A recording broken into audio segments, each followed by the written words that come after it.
Hi, happy people. Welcome back. A few days before shooting this video, we got word that a member of the Kenyan community in our small town had lost a close relative back home in the Jamhuri, that's in Kenya. So we decided to go together and just be with them in this time of mourning.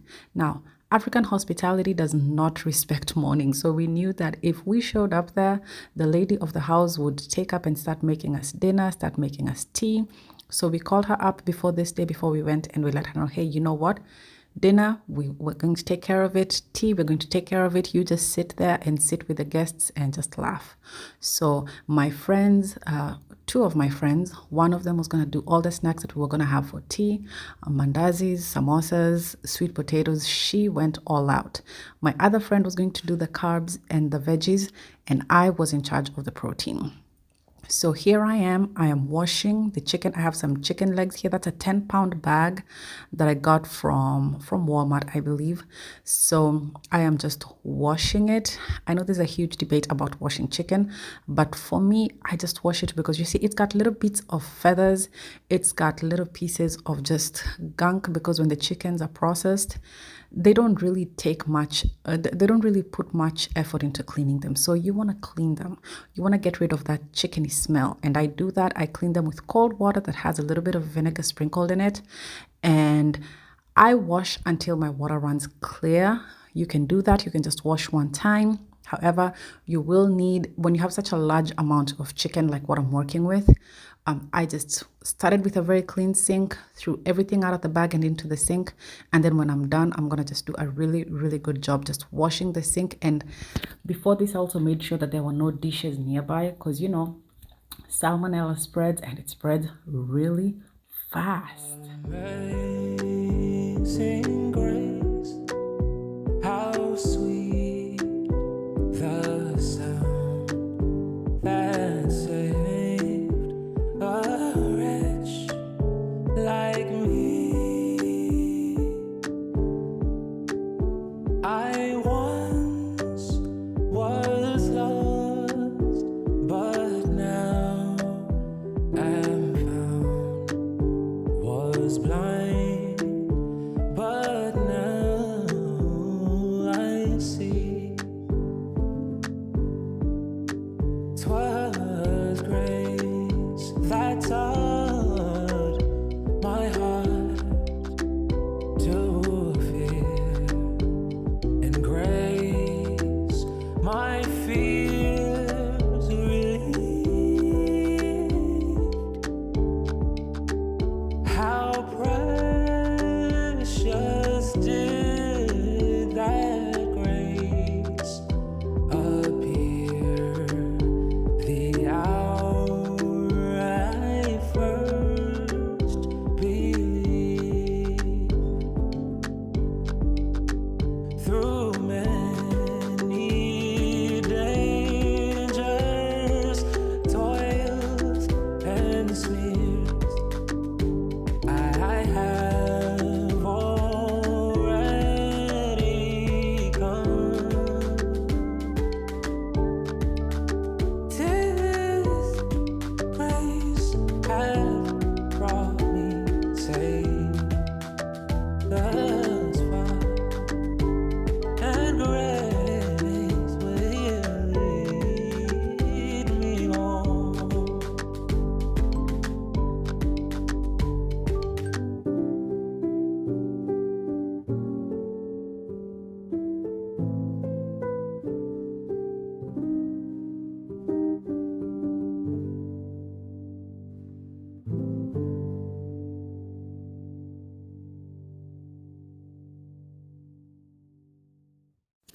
And there we are, all done with the chicken, cleaning it up and processing. I'm going to use this Lysol. It's got hydrogen peroxide and does not have bleach. I'm going to spray it all over my sink. I'm also going to spray it over the dishes that I used, just all over. I want to make sure that anywhere that the water could have spread to is nice and clean. Then once that is done, let that sit for a little bit and then wipe it off, scrub it off. Just make sure that you're working with really clean surfaces and cleaning after yourself. Now, here we are about to season the chicken. So I'm doing this in the morning in order to grill this in the evening, or at least closer to the time when we'll be leaving. So the first thing I used is 2 tablespoons of this Jack Daniel's chicken dry rub that I got from Kroger. I have Mrs. Dash, and this is a salt-free seasoning that they have. It is really good, and I like that it is sodium-free, because it means I can control the amount of salt that's in my chicken. I don't know what's happening with my voice. Then I added some onion powder, some garlic powder. Do you see that little shaky that was happening right there? Kids. So I added about 2 tablespoons of that's garlic salt with parsley, and then I added some paprika, and I also did add some parsley into this. Work with whatever flavors and whatever seasonings that you like, because they will be tuned into the flavor profiles that you like. Like I said, I do not know what is going on with my voice, and a couple of days ago I lost my mics, which is probably what has kept me from shooting this voiceover, but no excuses. So if I do sound a bit off, if the sound keeps fluctuating, I'm doing this without a mic. I have made a lot of seasonings, but again, I'm making a lot of chicken.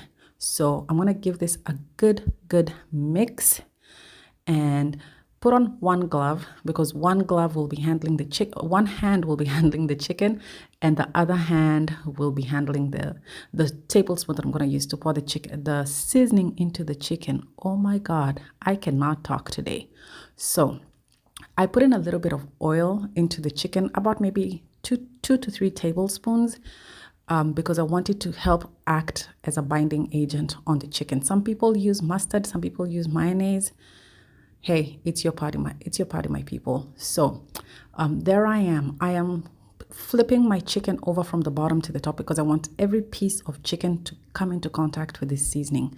This seasoning is the flavor that is just gonna penetrate, because we're gonna do this in the morning and rest this in the fridge for as long as possible. I think mine rested for maybe 6 hours, and let me tell you, the flavor went all the way into the bone. We had no leftovers. I mean, nothing. Even the kids ate this, and that's how you know that you have hit a home run. Where are my manners? Did I welcome you to this video? Hi guys, my name is Wanja, and welcome to another video on Wanja's World. We're 7-10 minutes into the video. I hope by now you have found something that will make you interested into subscribing to my channel, where we're all about good food and good vibes. Thank you so much for clicking on this video. I hope you have a smile on your face all the way as you watch it. It's chaos, it's laughter, it's the real world, and we wouldn't have it any other way.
Did you see me work that plastic wrap like an expert?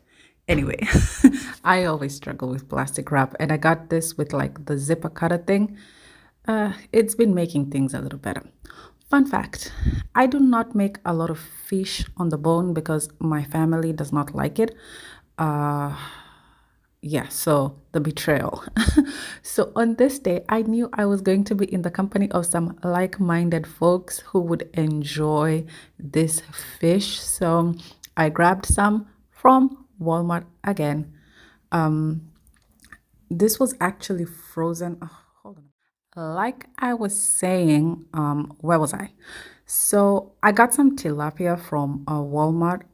They do sometimes stock fresh tilapia, but in this case, I got frozen tilapia, and because I had gone shopping the day before, I just thawed this out in my fridge until it got to this point. When it comes to white meat, chicken, and fish, especially, you have to be very, very careful that you practice safe thawing and you handle them safely, because this is the easiest way to land yourself in hospital with a horrible case of food poisoning. So if you're gonna thaw it, please do not thaw it on your counter, thaw it in your fridge. Yes. So, what was I saying before I got sidetracked? I thawed my fish in the fridge, got it out this morning, gave it a nice clean, and here we are. I've cut it up into halves. They were not very big, but I also wanted everybody to just have a hefty piece of fish. So, cut it up. Good thing is they come cleaned, gutted, and descaled.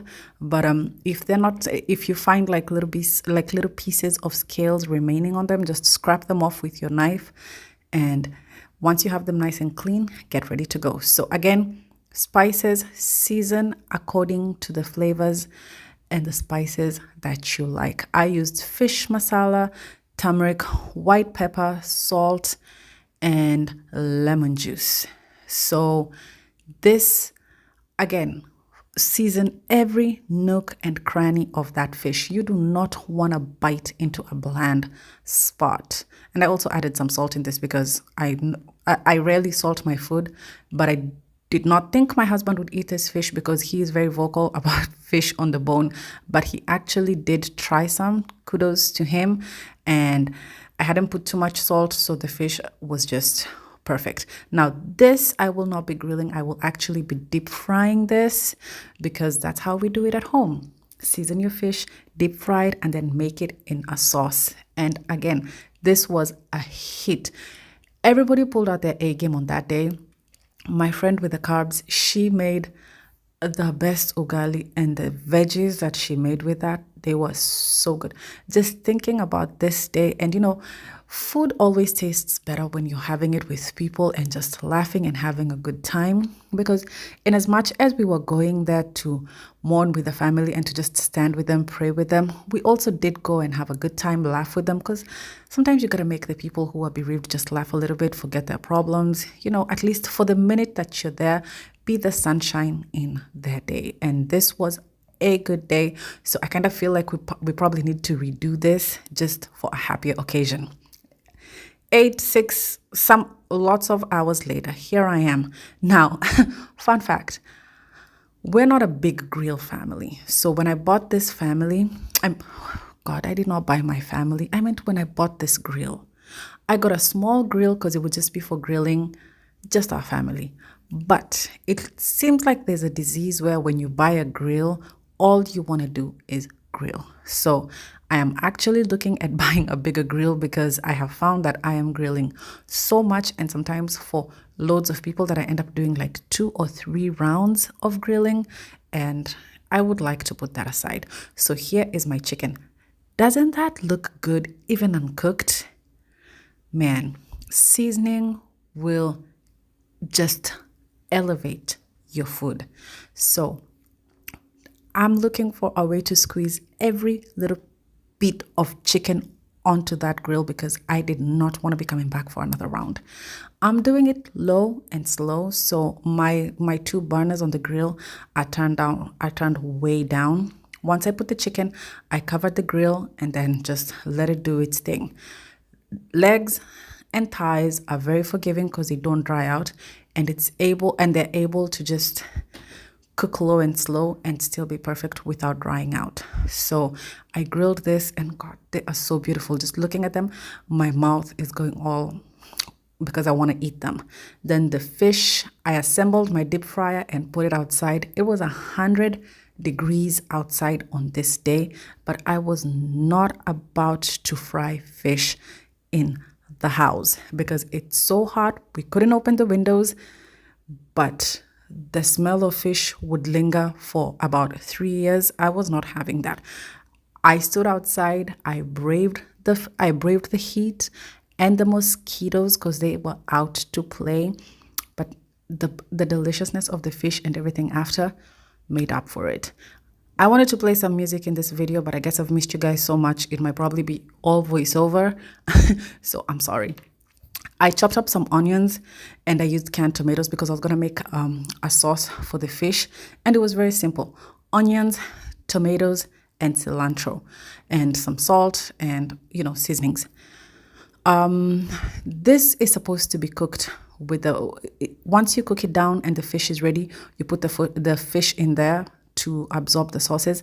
But I don't have a pan big enough to fit all that fish, so I got creative. I'm going to show you the sauce making process, but it is just so simple that if you look at it, you can be able to just make your own.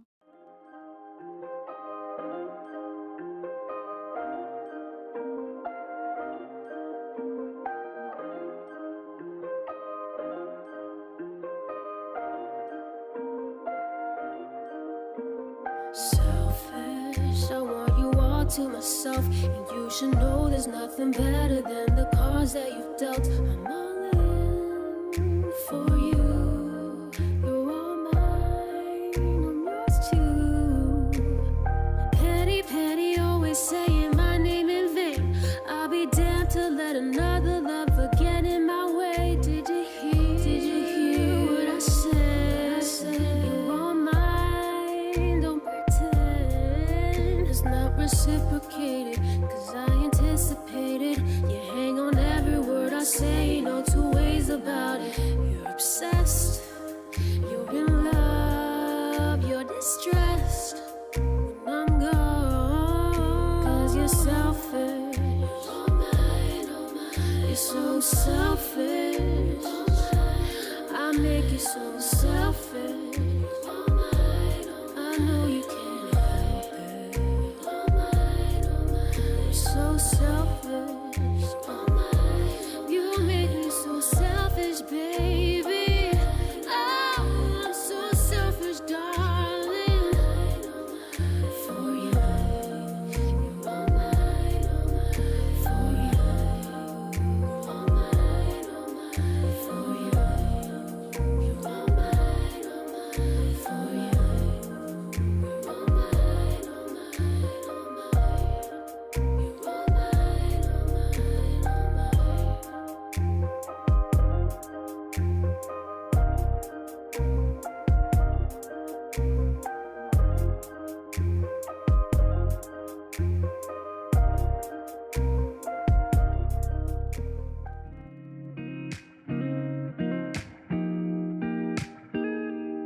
You're all yeah. I lie awake sometimes, just thinking about the way I was, the way we were. I felt 1,000 pieces of myself shattered in the space of seconds. Nothing's worse than regretting. Guys, did you spot that huge pot of tea that I was making on the side? Yes, because what is an African party without a hot cup of tea? Even when it's 100 degrees outside, tea must be had. Alrighty, so the sauce for the fish is ready. Did you see that chicken? It was popping. I tell you, this chicken was so good. So like I said earlier, I don't have a pan or a pot big enough to make this fish. So what I did is I took one of this take-alongs, the take-along aluminum foil, what do you call them? Pans? Yes. And I layered the sauce, basically like you're making a lasagna only with fish. I put the one layer of sauce on the bottom, and then I took the fish and laid it on top of the sauce. Then I ladled more sauce generously on top of the fish. Now, once we arrived at our host's location, we did put the food in the oven just on a warm setting, and the fish absorbed the sauce. And it was really good. I mean, you couldn't tell the difference. And I did kind of like this because the fish didn't get soggy. It had sauce, but it still maintained its crispness. So I did leave some of this sauce behind because I looked at it and I thought to myself, this would be really nice if I serve some of my baby's food with it. And there you go. So I left some sauce behind. So that brings an end to the cooking for the day. Wow, it was an action-packed day. So packing everything now, getting ready to put it in the trunk, put the tea in the thermos, and we are ready to go. If you have gone to this part of the video, thank you so much. Remember, the world is a better place with you in it. So smile because you are loved. Thank you so much, guys, for always watching my videos. Please like and share. Tell a friend to tell a friend. Tell a cousin to tell another cousin. And another cousin, second removed, twice removed. You know the deal. Yeah, subscribe. Thank you, guys. Love you and mean it. Bye-bye. The way we were, I felt 1,000 pieces of myself shattered in the space of seconds. Nothing's worse than regretting